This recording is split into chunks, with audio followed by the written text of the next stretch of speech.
Grande piacere oggi fare questo intervento in italiano.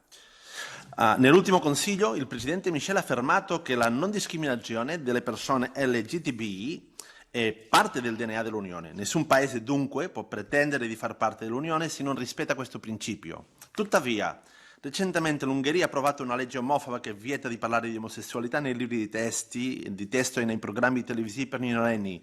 Nella Polonia ci sono comuni che si dichiarano liberi da persone LGTBI. Questa settimana nella Spagna la Corte Suprema ha vietato agli edifici pubblici di sventolare la bandiera LGTBI.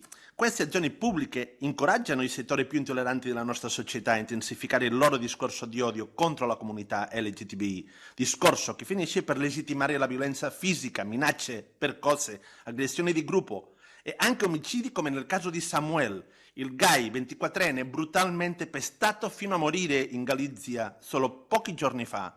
Abbiamo bisogno di un'unione che agisca con forza contro la LGTB-fobia.